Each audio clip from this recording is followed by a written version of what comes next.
주님께서 여러분과 함께 마테오가 전한 거룩한 복음입니다. 그때 예수님께서 고향에 가시어 회당에서 사람들을 가르치셨다. 그러자 그들은 놀라서 이렇게 말하였다. 저 사람이 어디서 저런 지혜와 기적의 힘을 얻었을까? 저 사람은 목수의 아들이 아닌가? 그의 어머니는 마리아라고 하지 않나? 그리고 그의 형제들은 야고보, 요셉, 시몬, 유다가 아닌가? 그의 누이들도 모두 우리와 함께 살고 있지 않는가?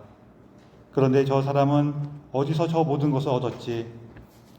그러면서 그들은 그분을 못마땅하게 여겼다. 그러자 예수님께서 그들에게 이르셨다. 예언자는 어디에서나 존경받지만 고향과 집안에서만은 존경받지 못한다. 그리고 그들이 믿지 않으므로 그곳에서는 기적을 많이 일으키지 않으셨다. 주님의 말씀입니다.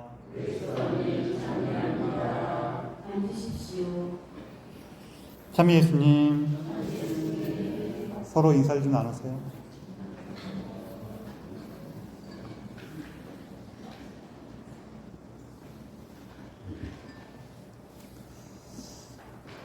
어저께 했던 얘기로서 그냥 하는데, 어떤 사람이 이제 초보 운전일 때 신호등 앞에 섰는데, 초보 운전이다 보니까 시동을 꺼트린 거예요.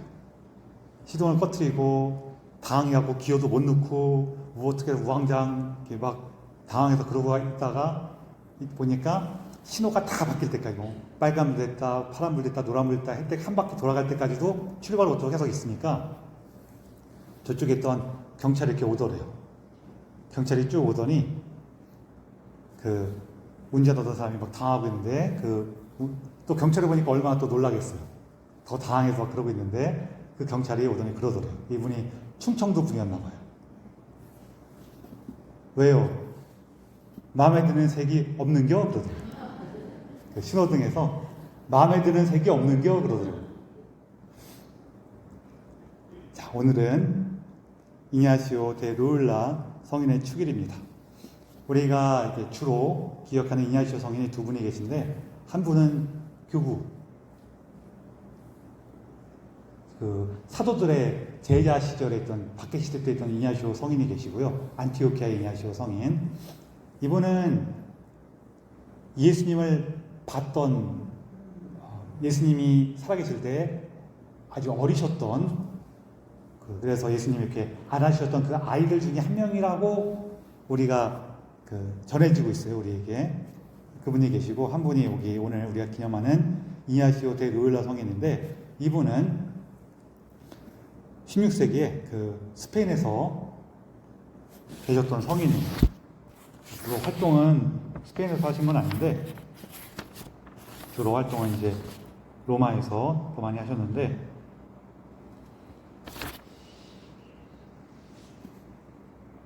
이분이 원래는 스페인에, 사실 저는 솔직히 스페인이라고 하는 것도 조금 불만이에요. 스페인 사람들은 자기를 스페인이라고 안 해요. 에스파냐라 그래요. 에스파냐라 그러는데, 바스크 지방은 약간 북동쪽에 있어요. 그쪽 지역에 있는 바스크라는 지역 자체가 좀 특별한 유래를 가진 지역이기도 한데, 어쨌거나 거기 귀족 출신이었어요. 그래서 이냐시오 성인이 아마 세 번째 아들이었을 거예요. 그래서 보통 이 귀족들은 어떻게 되냐면은, 첫째가 아버지의 재산과 지위를 물려받고, 둘째, 셋째는 뭘 할까요? 둘째, 셋째나 그 이하는 뭘 할까요? 보통 두 가지를 많이 해요. 하나는 군인이 되거나, 하나는 성직자가 돼요. 왜냐하면은 둘째, 셋째한 이 재산을 물려줄 때 한 명한테 몰빵으로 물려줘야지 이게 유지가 되지, 내가 재산이 예를 들어서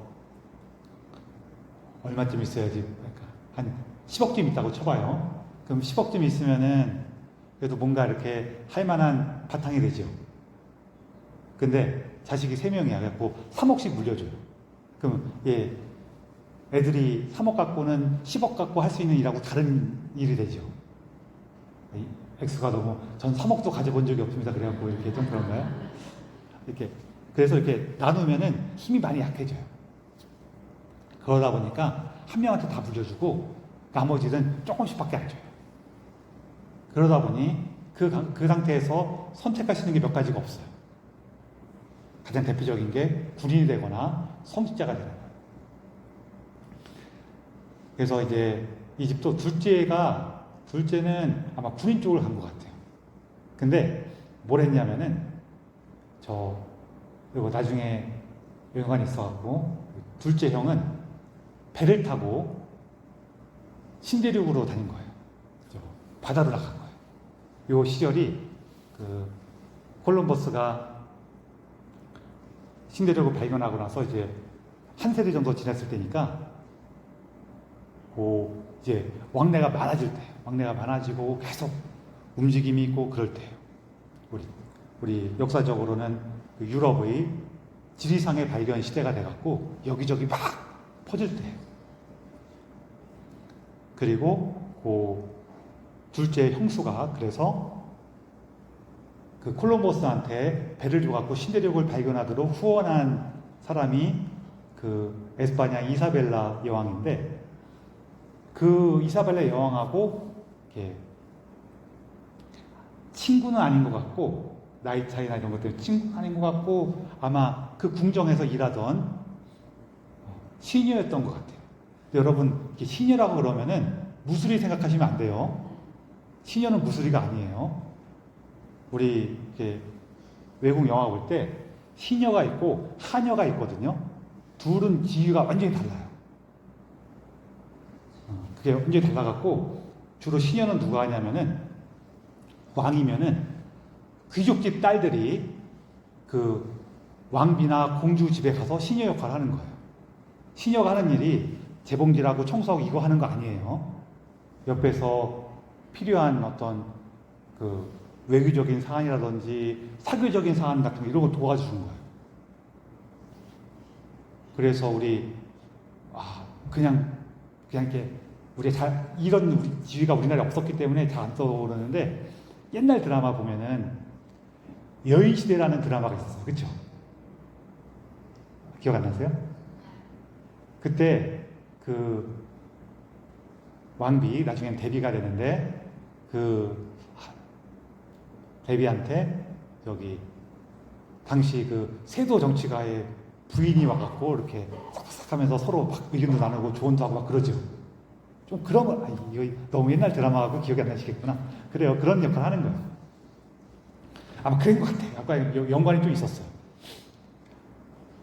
그랬는데, 이냐시오 성인이 어릴 때, 그리고 이냐시오 성인은 아버지는 둘째가 이제 그 군인 쪽 갔으니까 막내는 수도자가 됐으면 하고 기대한 거예요. 그랬는데, 이냐시오 성인이 어릴 때 어머니도 돌아가시고 아버지도 돌아가시고 큰형도 죽었어요. 큰형도 돌아가셨어요. 그래서 좀 약간 부은뜬 상태가 되니까 나가 있던 둘째 형이 돌아와서 집안을 맡게 돼요.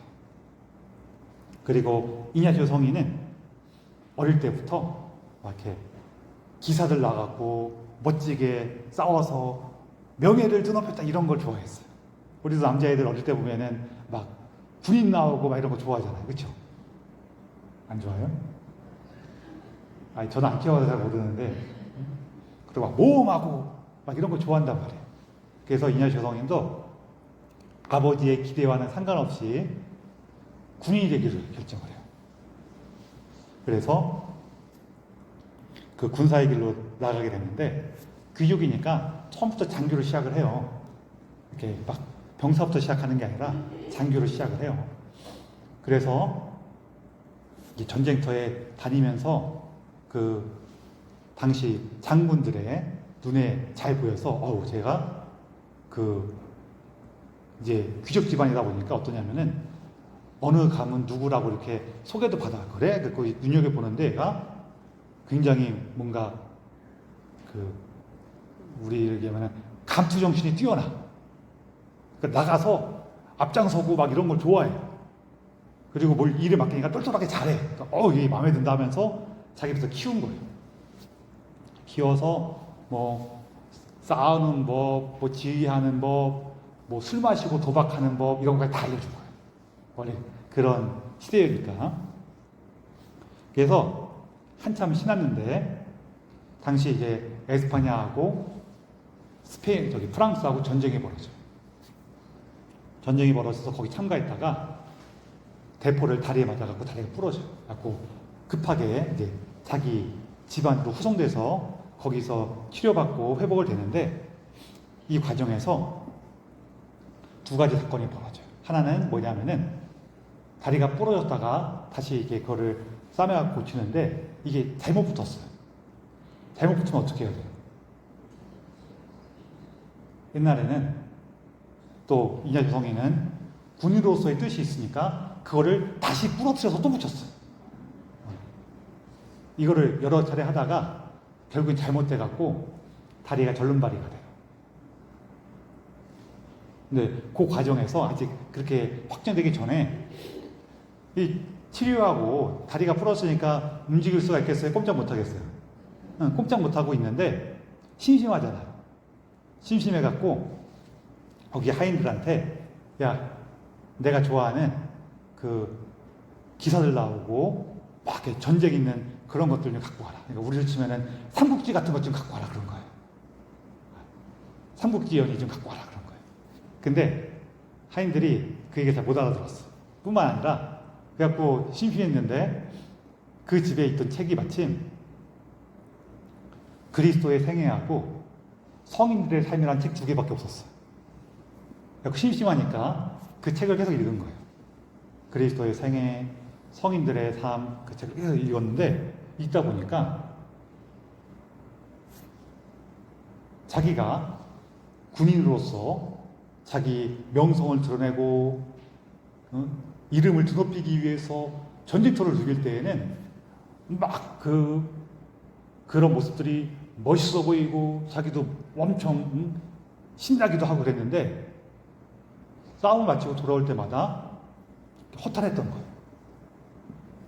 근데 그리스도의 삶과 성인들의 생애를 봤더니 자기가 어릴 때 봤던 기사들보다 예수님을 위해서 목숨까지도 내놨던 이 성인들, 막 맹수에 맞서갖고 기꺼이 목숨까지도 바치고 그 죽음 앞에서도 당당히 예수님을 고백한 그 성인들이 더 멋있어 보이는 거예요. 그러니까 원래 그런 걸 좋아하신 분이에요. 그게 멋있어 보여갖고 내가 따를 분은 세상에 있는 이 명예와 영광이 아니라 예수님 안에 있는 이 참된 하느님 나라만이 내가 진정으로 따를 거구나. 그거를 막 느끼기 시작해요. 느끼기 시작하고 그 가운데에서 성모님을 만나요. 그리고 거기서 큰 힘을 얻어. 그렇게 마음을 붙였을 때 이제 다리도 불편하게 되니까 나 이제 이 길을 가겠어 하면서 완치가 되고 나서 이제 저 바르셀로나 근처에 있는 수도원에 가서 거기서 고해사를 받고 기도하게 돼요. 그러다가 거기서 조금 떠나서 그 수도원이 이렇게 되게 외딴 곳에 있어요. 외딴 곳에 있다 보니까 그 수원에 계속 있을 수가 없어갖고 이렇게 그 옆에 있는 동네로 와서 거기서 기도하고 다른 사람들한테 여기 수도원에서 회개하고 자기의 삶을 고해서 받고 회개하고 난 이제 새롭게 살아가겠다 결심하면서 자기 가진 돈 다 나눠주고 어려운 사람들 나눠주고 자기가 입고 있던 그 멋있는 옷들 그 다음에 칼 이런 것도 다 팔아서 어려운 사람 나눠준 다음에 그 동네 가고 구걸하거나 아니면은 가까운 수도원에 가서 이렇게 잡일 도와주면서 먹을 것 좀 얻어먹고 그렇게 먹으면서 기도하면서 살아요. 근데 거기서 또 어떤 환시를 보는데 너무 멋진 환시를 봐요. 너무 아름답다라는 그 환시를 봐요. 근데 이분이 그 환시를 볼 때에는 너무나 기쁜데 깨어나고 나면은 공허한 거예요. 그래서 그때 깨달아요. 아, 지금 내가 보고 있는 이 환시는 악에 의한 거구나. 악마가 주는 거구나. 이걸 깨달아요. 이런 경험들이 이냐시오 성인한테 되게 중요한 역할을 해요. 우리 여러분, 환시를 보면은 좋은 것 같아요? 안 좋을 것 같아요? 우리 기도하다가, 기도하고 있는데 예수님이 나타나셨어. 좋을 것 같아요? 안 좋을 것 같아요? 근데 이게 좋을 수도 있고, 안 좋을 수도 있어요. 좋을 수 있다는 건 우리가 이해되죠. 근데 안 좋은 건 뭘까요? 언제 안 좋냐면은, 난 환시를 봤어. 내가 이렇게 기도하면서 환시를 보는 사람이야. 라는 마음이 들으면 이게 뭐예요? 교만함이에요. 그럼 이 교만함을 일으키기 위해서 예수님이 나타나신 걸까요? 아니면은 마귀가 예수님 모양으로 나타나신 걸까요? 마귀가 예수님 모양으로 나타난 거예요. 그래서 이런 것도 되게 중요해요. 어느 순간에 그걸 깨달은 이냐시오 성인이 안 되겠다면서 더 깊은 곳에 가서 혼자 계시면서 기도해요. 그러고 나서 자기가 이렇게 경험한 것들, 예수님을 만나는 과정에서 정말로 그분을 향한 참된 믿음과 사랑 안에서 우리가 움직였던 순간들, 그리고 그런 것들이 악마의 유혹에 의해서 허영과 교만에 흔들렸던 순간들을 다 깨달으셔요. 그거를 이렇게 정리해서 우리가 이렇게 기도하고 살아가야겠습니다라는 이렇게 책을 만들거든요. 그래서 그걸 가지고 내가 이제 본격적으로 예수님의 이 말씀을 전해야겠다 하면서 나와서 사람들한테 가르치고 그랬는데, 그러다 보니 그러면서 이분도 내가 그리고 하느님에 대해서 더 알아야겠다 하면서 그 신학도 공부를 하고 또 사람들한테도 어떻게 그렇게 왔어요? 그러니까 사실은 제가 이런 경험이 있었어요 하면서 얘기하다 보니까 그거 재밌네요 하면서 좀 더 관심 있게 듣고 하는 사람들 모아서 조금 더 가르치서 이렇게 했단 말이에요. 근데 이때가 벌써 이 성인이 40대가 넘었어요. 지금 40이면은 젊다고 할 수도 있지만 옛날에 40이면은 되게 늦은 나이에요. 그리고 여러분들 40대 갖고 40대 돼 갖고 지금부터 공부 새로 할 거야 그러면 뭐라고 해요? 야, 그 나이 하겠다고 벌써 나이가 좀 있는 나이라면 그때 하신 거예요. 근데 그렇게 하다가 당시 종교재판관들한테 잡혀가요. 왜냐하면은 우리가 오해하는 게 있는데, 여러분 우리 마녀사냥 그러면은 언제 많았을 것 같아요? 우리 딱 얘기하면은 중세의 마녀사냥 이런 얘기 하죠. 근데 중세에는 마녀사냥이 거의 없었어요. 언제 많았냐면은 요 이냐시오 성인 시대가 되면은 이때부터 많아져요. 왜? 이때가 그 기후도 안 좋아지고 정치적으로 혼란해지고 막 그러다 보니까 이렇게 사람들의 심성이 황폐해지고, 거기다가 이때 또 개신교 운동이 막 일어날 때예요. 그러니까 그 전까지는 사람들이 조금 이상한 말하거나 이상한 생각해도 좀 이상한 말하거나 이상한 생각할 수 있지 하고 봐주다가 이때가 되니까 너 수상해 이렇게 바뀐 거예요. 그래갖고 이냐시오 성인도 종교재판관한테 끌려가요.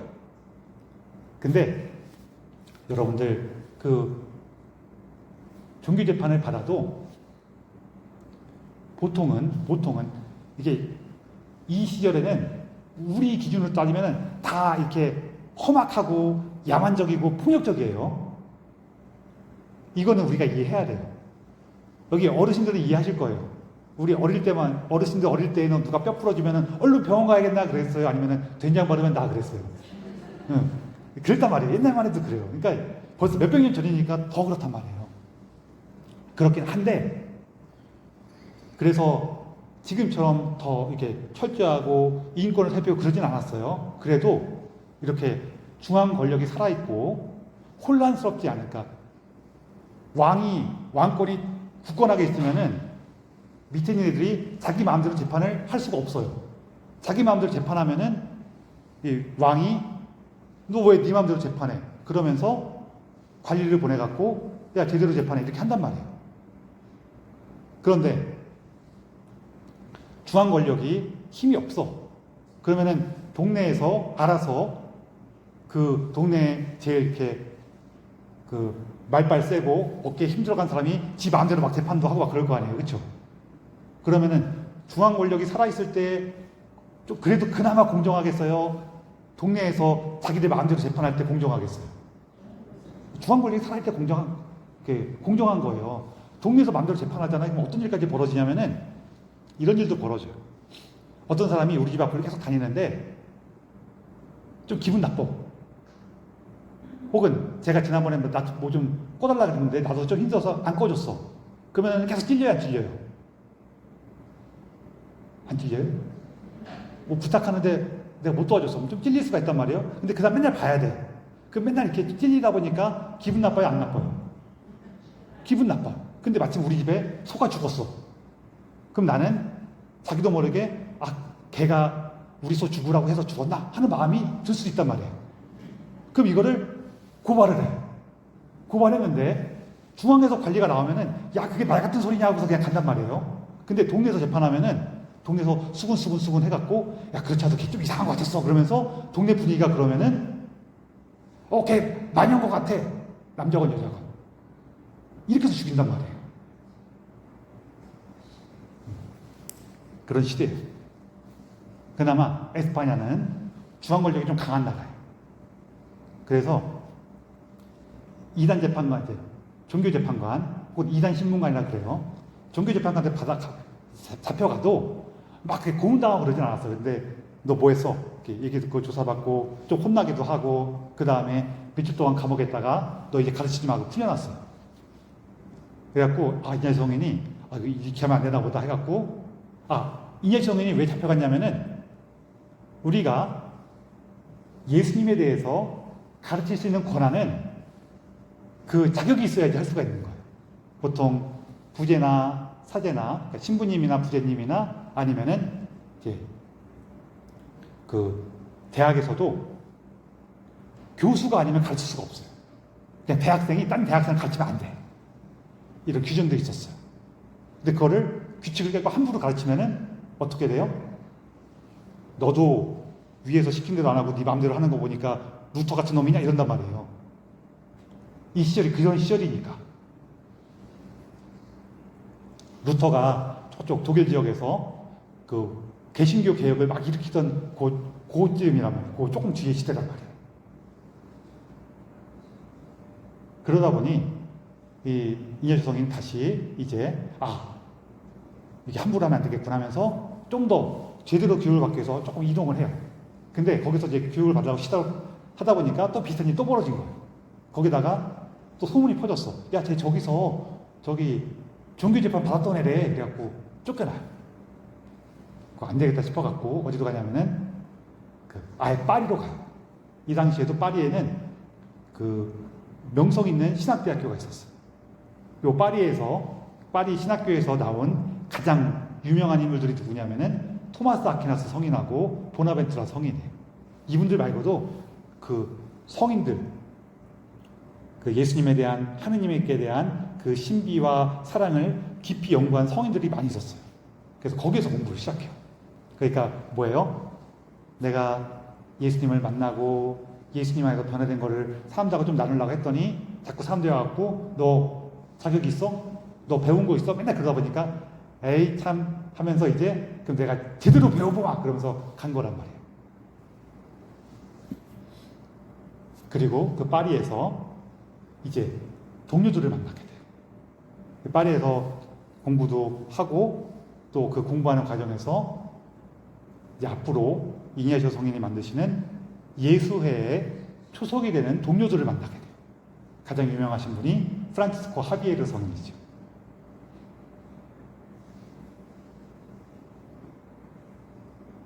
그리고 그 사이에 이제 이분이 예수님을 만나게 됐으니까 예루살렘을 갔다 와요. 예루살렘을 갔다 와서 다시 이제 그런 일도 있고 해갖고 이제 파리에서 이제 동료들을 모아서 우리 이제 그러면은 저 예루살렘으로. 근데 이때 예루살렘이 요거 아까 성인이 처음 갔다가 왔다 그랬죠. 가서 이 이에서 성인은 예루살렘에서 계속 있고 싶었어요. 그런데 이때가 오스만 제국이 이쪽에 그 베네치아나 그 에스파냐 같은 서방 세력하고 이제 갈등이 막 이렇게 커질 때예요. 그러다 보니까 그 예루살렘에 있었던 예루살렘에는 항상 우리 천주교 입장에서는 어떤 수도의 그 수자들이 있어요. 프란치스코의 분들이 계세요. 왜냐하면은 프란치스 성인이 그 예전에 그 술탄이 맞을 거예요. 술탄을 이렇게 그리스도교로 개종시킨다고 딱 이집트를 갔어요. 그 당시에는 저기 이스라엘 땅을 이집트가 다스리고 있었거든요. 그래갖고 이집트를 갔어요. 갔더니 이제 그 이집트 술탄이 처음에는 유럽에서 왔다고 그러면 지금 막 십자군 전쟁 그런 시기였으니까 얘를 통해 갖고 조금 뭐가 교섭을 할 수 있나고 만나긴 만나요. 근데 보니까 별로 힘은 없는 사람이야. 그러니까 괜히 만난다 하지만 그래도 자기가 뭔가 좀 아량을 보여주기 위해서 만나. 이 얘기 들어보니까 사람은 좀 이렇게 착한 것 같아. 좋은 사람 같아. 그래서 뭐라고 얘기하냐면은 내가 당신의 종교로 개종할 수는 없지만 내 땅에서 당신하고 똑같은 옷을 입은 사람들이 오는 거는 얼마든지 허락하겠다. 그래, 허락을 해줘요. 이게 무슨 얘기예요? 프란치스코에 사람들이 오는 거는 내가 허락을 하겠다 한 거예요. 그래서 그때부터 프란치스코의 사람들은 이스라엘에 계속 있었어요. 물론 중간에 이런 지배자들의 마음이 바뀌면은 프란치스코의 사람들 거기도 사람들 다 끌고 죽이거나 그러긴 했어요. 쫓아내거나 죽이거나 했어요. 근데 죽으면 어떻게 해요? 또 와. 쫓겨났다가 또 와. 그렇게 해서 지금 이스라엘 가면은 이스라엘이나 그 팔레스티나 지역에 가면은 프란치스코 수도회들이 되게 유서 깊은 프란치스코 수도원들이 좀 있거든요. 그거 다 프란치스코 회원들이 피로 지킨 수도원들이에요. 죽이면 또 오고 그러니까 그냥 얘들 계속 보내면서 그냥 거기 있게 한 거예요. 거기 있다가 이 이냐시 성인도 그냥 거기 있고 싶었는데 이 분위기가 안 좋으니까 당신은 그냥 돌아가라고. 이게 두 가지 이유가 있죠. 우리들은 프란치스코 회원으로서 여기 있어야 될 사명이 있고 기꺼이 목숨 바칠 준비되어 있는데 당신은 우리 회원 아니니까 그냥 돌아가라고 하는 부분이 있고, 또 하나는 상대방에게 꼬투리 잡으려고 기다리고 있을 때 내가 그래 프란치스코 회원들 니네들은 내가 허락했으니까 있어. 근데 걔는 왜 있는 거야? 하면서 꼬투리 잡을 수가 있잖아요. 그래서 이제 보내요. 그리고 나서 이 이냐시 성인이 또 이게 아까 얘기했던 이 우여곡절을 겪은 다음에 다시 파리에서 모여갖고 자 우리가 저 이스라엘 땅에 다시 가자. 다시 가서 거기서 우리 목숨을 바치자. 그런 거예요. 그래갖고 내려와서 이제 이스라엘로 가기 위해서 베네치아까지 왔는데 베네치아에서 지금 베네치아하고 오스만 제국하고 전쟁 중이라 글로 가는 배가 없다고. 안 된다고. 다 안 한 거예요. 그래갖고 거기서 기다리다가 저기 이제 서품을 받아요. 사제 서품을 받아요. 이제서야 사제 서품을 받고 그럼 우리가 어떻게 할까 고민하면서 처음에는 이분들이 우리가 저 오스만 제국 이교도의 땅에 가갖고 복음을 전하다 목숨을 바치자 이랬었는데 그럼 우리가 못 가게 됐으니까 그럼 우리에게 지금 해야 될 게 뭐가 있나 하고 봤더니 아까 얘기한 것처럼 지금 계속해서 개신교 운동이 일어나고 있단 말이에요. 개신교 운동이 일어나고 있으니까 그때 이냐시 성인이 뭐라고 생각했냐면은 저 개신교 운동을 막으려면은 지금 하는 것처럼 군인들이 가갖고 개신교 믿는 사람들 다 잡아갖고 감옥에 가두고 죽이고 해갖고 이건 해결되는 게 아니야. 어떻게 해야 해결돼요? 어떻게 해야 해결될까요? 우리가 참되게 예수님 안에서 살아야지 해결되는 문제예요. 우리도 그렇잖아요. 사이비, 이란 같은 거 자꾸 생기는 거 걔를 욕한다고 그 문제가 해결될 거야? 아니면은 우리가 예수님 안에서 충실하게 살아가고 예수님 안에서 살아가는 그 기쁨을 전하고 나눌 때 그때 해결될까요? 첫 번째요, 두 번째. 위험성에 대해서는 경고를 할 필요도 있지만 우리가 예수님 안에서 회개하고 변화돼야지 해결되는 거예요. 그래서 어떻게 해야지 우리가 참된 믿음으로 예수님께 충실한 그 삶으로 돌아갈 수 있을까를 고민하는 거예요. 그래서 거기에 따라서 모임을 만들고 그 회칙을 교황님한테 전해서 허락을 받아요. 그 교황님이 처음에는 보고 아니 이게 뭐야 또 새로운 애들이 뭐 나왔어? 이게 또 위험한 애들 아니야? 하고 봤는데 이게 정말로 필요한 거야. 그래갖고 당시 이제 교회에 높으신 분들하고 막 토론도 하고 이거 괜찮은 거냐 서로 의견도 나누고 막 고민도 많이 하고 나서 허락을 해줘요. 그래서 창립된 단체가 예수회예요. 그 예수회는 주로 어떻게 활동하냐면은 다니면서 이렇게 사람들에게 우리가 정말로 예수님을 믿고 살아가는 게 어떤 것인가에 대해서 알려줘요. 이게 교회가 여기 유럽에 그리스도교가 온 지 1500년이 지났고 또 이렇게 합법적으로 복음을 전하고 된 지도 1000년이 넘었단 말이에요. 근데 사람들이 오랫동안 성당 다니다 보니까 나 그냥 성당 잘 다니지 내가 예수님 잘 믿고 있지 라고 생각을 하는데 사실은 예수 잘 모르는 거예요. 사실 이 비슷한 운동을 300년 전에 딴 성인이 이미 했었어요. 누가 했을까요? 프란치스코 성인이 했었어요.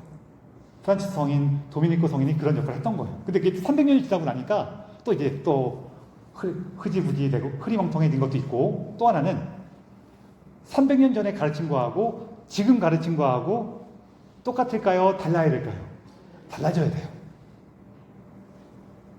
그러다 보니까 이제 예수회가 이 새로운 가르침 또 이때가 르네상스 운동이 막 벌어진 시기이기 때문에 그런 것들을 사람들이 이제 많이 알았어. 그러면은 우리도 어때요? 예수님을 전할 때 자 공자왈 맹자왈 하면서 예수님을 전해야 돼요? 아니면은 요즘에는 우리 자본주의와 산업사회에서 소외되고 어려움받는 사람들 또 이렇게 개인이 외로워질 때 우리가 어떻게 서로 사랑할 수 있는가를 예수님 안에 찾자. 이게 맞아요. 첫 번째가 맞아요. 두 번째가 맞아요. 시대가 바뀌면은 예수님을 전할 때 그 시대의 사람들이 이해하고 느낄 수 있도록 전해줘야 돼요. 예수회가 그 역할을 했던 거예요. 이 당시. 그러면서 이미 천주교 내부에서도 계속 개혁운동이 일어나고 있었거든요. 그런데 이냐시오 성인과 예수회가 거기에서 굉장히 중요한 역할을 하게 돼요. 뿐만 아니라 이분들이 이렇게 하느님이라는 열정으로 가득 차 있고 순교에 대한 열망까지도 가득했기 때문에 이 예수의 회원들을 어떻게 했냐면은 지금 아까 전에 초반에 얘기했는데 새롭게 발견된 땅들이 있다 그랬죠. 유럽 사람 입장에서 새롭게 발견된 땅들 어디에? 아메리카라든지 아프리카라든지 아시아라든지 여기에 선교사들이 적극적으로 파견돼요. 예수의 회원들이. 그래서 예수회는 이때 16세기 때 우리 교회를 개혁하고 교회가 가야 될 방향을 찾아요. 우리나라라고 관계된 것도 몇 가지가 있어요. 사실 예수회가 좋은 것도 있고 조금 슬픈 것도 있어요. 좋은 건 뭐냐면은 우리나라에 천주교 들어올 때 우리나라에는 선교사가 들어오기 전에 그 서적을 통해서 우리나라에 있는 사람들이 천주교를 알게 됐죠. 그때 제일 유명했던 책이 뭐냐면은 천주시리라는 책이 있어요. 천주시리가 뭐냐면은 하느님과 그 복음의 가르침을 우리 여기 동아시아 특히 유교에 입각한 그런 거에 이제 맞춰갖고 풀이해 주신 거예요. 요걸 쓰신 마테오 리치 신부님이 예수예요. 이런 것도 있고 또 하나는 이분들이 막 선교하면서 예수에는 배가 없으니까 여기까지 오는 에스파냐나 포르투갈 배를 이용한단 말이에요. 그리고 이제 복음을 전할 때 그 지역의 이제 지배자들의 환심을 사야 되거든요. 그럼 좀 그게 신기한 것들 줘야 돼요. 그래서 일본에 왔던 그 선교사들이 일본이 이제 당시는 지방 지역 정부들이죠. 지역 영주자한테 준 선물 중에 뭐가 있냐면은 우리한테도 익숙한 게 하나가 있어요. 조총이 있어요. 그래서 그거를 가지고 이 사람들이 나중에 우리한테 쳐들어오죠. 그게 뭐예요? 임진왜란. 그런 일도 있고. 또 예수에는 부모님 제사에 대해서는 되게 관대한 입장이었어요. 왜냐하면은 예수에는 이쪽 동아시아 쪽에서 올 때 볼 때에는 좀 이렇게 고위층하고 복음을 전했을 때 그 아래에서 퍼지기가 쉽다는 걸 알고 있어갖고 고위층을 더 많이 만났어요. 그러다 보니까 부모님이나 조상 제사를 보내는 걸 보면서 야, 이게 뭐 하는 거야 했더니 이게 우리가 부모님의 그리고 조상들의 그 은혜를 기억하면서 제사를 바치는 거야. 그러면은 그렇게 얘기하면은 우리 교회의 정신하고 어긋나야 안 어긋나요? 안 어긋나잖아요. 우리 어차피 우리 십계명에도 부모에게 효도하라는 게 있으니까. 근데 나중에 온 다른 수도들을 보니까 다른 수도들은 주로 이제 이렇게 많은 민중을 만났단 말이에요. 많은 이렇게 사람들을 만나다 보니까 이 사람들은 제사를 지낼 때 이렇게 여러 가지를 해요. 어떤 것도 하냐면은 우리나라 치면은 딱 선교사로 와서 봤는데 저 궁중 제례를 본 거예요. 그 궁중 제례를 딱 봤으면은 그걸 보면서 이거 미신이야, 이거 없애야 돼 이러겠어요? 아니면은 얘네들은 되게 뭔가 특색 있는 문화를 갖고 있네 이러겠어요? 특색 있는 문화를 갖고 있네 이럴 거란 말이에요. 그런데 저기 동네 갔더니 무당이 굿하는 거를 봤어요. 그걸 보면은 괜찮다고 하겠어요? 이거 하지 말라 그러겠어요? 하지 말라 그러나 봐요. 이런 일이 벌어진 거예요. 근데 이게 보고가 될 때는 똑같이 제사라고 보고가 된 거예요.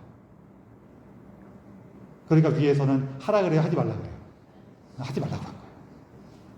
그런 일도 있었어요. 좀 가슴 아픈 일도 있었고, 사실 그런 일이 없었으면은 우리나라가 천주교가 이렇게까지 박해받거나 그런 일도 좀 적었을 텐데, 뭐 그런 것도 있어요. 이런 여담도 있고. 그래서 예수가 그런 역할을 했어요. 그리고 이냐시오 성인께서는 계속해서 자기도 선교지에 가서 복음을 전하고 싶었는데 가려고 할 때마다 어디가 아프거나 아까처럼 바닷길이 막혀서 못 나가거나 또 이제는 괜찮겠구나 가려고 했더니 교황님이 붙잡아갖고 좀 이것 좀 해줘라 이렇게 부탁하니까 또 못 떠나고 있다가 하다가 결국 이제 로마에서 세상을 떠나요. 이분이 평생에 걸쳐서 추구했던 삶은 뭐냐면은 하느님의 더 큰 영광을 위하여 이거예요. 하느님의 더 큰 영광을 위하여.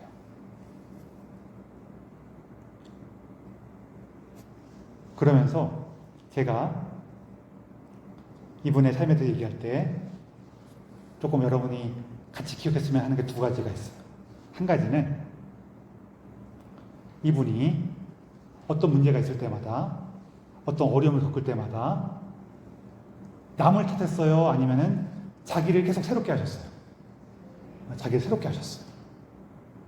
몸이 아플 때에는 하느님을 만나게 되고 내가 기도 안에서 유혹을 받을 때에는 더 깊이 묵상하고 하느님 앞에 머물러 그러고 종교재판관들한테 의심을 받을 때에는 예수님에 대해서 더 철저하게 공부하려고 애를 쓰고 내가 저 이방의 땅에 가서 목숨을 바치려고 했다가 좌절될 때에는 그 우리에게 맡겨진 하느님의 사명이 무엇일까 고민하고 계속 이렇게 자기를 돌아보시면서 당신을 충실하게 하셨죠. 목적은 뭐예요? 하느님의 더 큰 영광을 위하여. 그리고 그 모습이 이제 그 동전의 양면처럼 다른 한편으로는 어떻게 나타나냐면은 계속해서 그 새로움에 맞춰가셨어요. 우리 삶에 다가오는 새로운 모습들, 새로운 필요들 거기에 맞춰가셨죠. 우리가 이거 같이 기억했으면 좋겠어요. 오늘 복음에서 예수님께서 고향에 오셨는데 고향 사람들이 예수님을 놀라워했지만 그 놀랍게도 이거 자체가 놀라운 건데 못마땅하게 여겨요. 놀라워하면서도 못마땅하게 여겨요. 왜일까요? 자기 기준이 안 맞는 거예요. 내가 보기엔 이래야 되는데. 이 복음하고 그래서 그 마을 사람들이 그렇게 한 결과 어떻게 돼요? 예수님께서 주시는 생명을 잃어버리게 돼요. 누리지 못하게 돼요. 사람이 원래 그런 게 있어요. 자기한테 익숙하면은 잘 안다고 생각을 해요. 사람 마음이 원래 그래요. 나한테 익숙해지고 나면은요, 잘 안다고 생각해요. 근데 여러분, 익숙해진 거는 익숙해진 거지 잘 아는 건 아니에요. 그래서 그거를 구분할 수 있는 우리가 굉장히 큰 힘을 얻을 수가 있어요. 우리 신앙생활도 마찬가지예요. 제가 가끔 말씀드리는데 우리가 신앙생활을 오래 하다 보면 어떻게 돼요? 믿음이 깊어지는 게 아니라 믿음이 익숙해져요. 그럴 수가 있어요. 여러분, 익숙해지는 게 좋은 걸까요? 안 좋은 걸까요? 좋은 거예요. 좋은 거예요. 근데 뭐가 안 좋은 거냐면은 익숙해진 거를 깊어졌다고 착각하면 안 좋은 거예요. 익숙해진 거하고 깊어진 거하고는 달라요. 오늘 이녀주 성인께서 보여주신 것은 뭐냐면은 내가 항상 익숙하지 않은 삶으로 나아가는 거예요. 그리고 그 익숙하지 않은 삶으로 나아갈 때 이분은 항상 당신 자신을 새롭게 하셨어요. 왜? 같이 함께 해보죠. 하느님의 더 큰 영광을 위하여. 저는 그런 거 아주 좋아하진 않지만 그래도 이렇게 가끔 들으면은 마음이 막 벅차올라요. 이분 참 낭만적이죠. 이게 낭만적인 거예요.